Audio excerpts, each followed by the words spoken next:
In this video, we'll show about the experiments done for the carbon capture. These are the pH and the hydrogen peroxide reactions. For this, we're going to describe them and show the final results. In this case, the pH is used for the soil, not just for the plant. It's to test the quality of the soil, not just all of them. So we can measure and see how much it changes and how is the quality of the soil.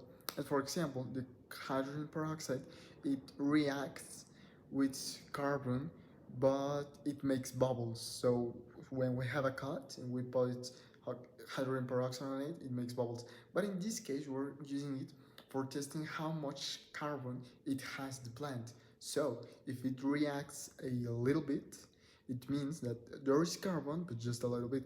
And if it reacts with the soil and it makes bigger bubbles than before, it means there is a bigger quantity of carbon in it.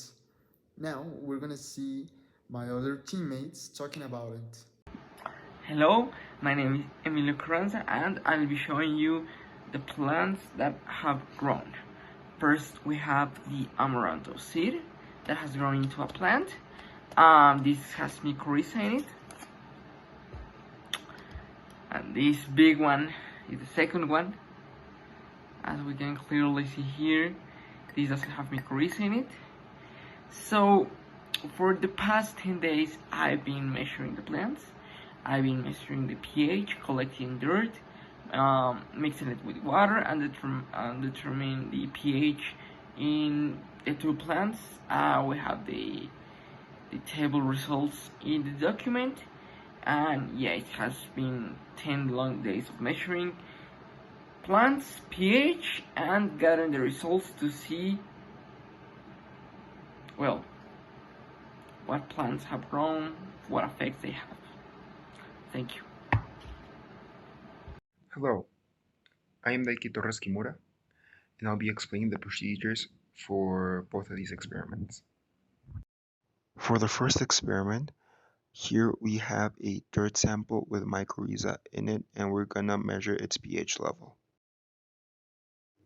Here we are adding water to that dirt sample so that we are able to dissolve it and measure its pH level.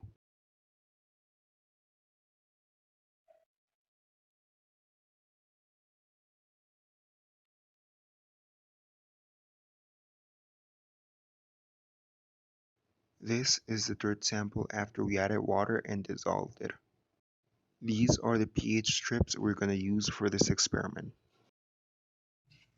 Here we are adding the pH strip into the sample so we can determine its pH level. As you can see, the pH level of the dirt sample with mycorrhiza in it is a pH level of 7.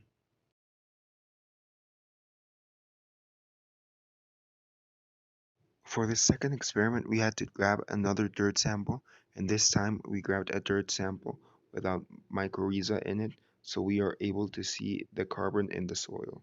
Here we are adding 10 drops of oxygenated water into our dirt sample, and we are waiting to see if it bubbles, but sadly it didn't.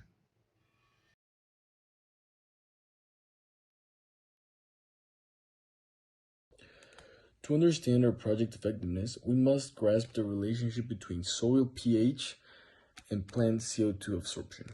Soil pH indicates CO2 stored, linked with the plant growth.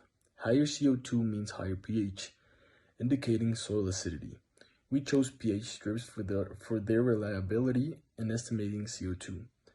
After setting up our experiment, we recorded pH intervals. To enhance efficiency, we must explore diverse CO2 measurement methods and compare results with variables like mycorrhizal presence for accurate conclusions.